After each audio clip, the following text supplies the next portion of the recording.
Hey everyone, today I will show you how to send money from WorldRemit to GCash account. First of all, open the WorldRemit app or go to worldremit.com and log into your account. If you don't have an account, sign up. It only takes a few minutes.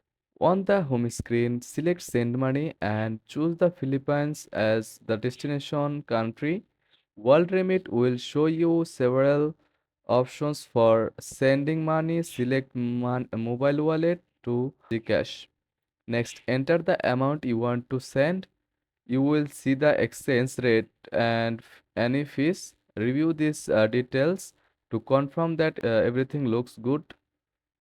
Now enter the recipient Gcash mobile number and double check that it's correct. You will need the full 11-digit number associated with their Gcash account.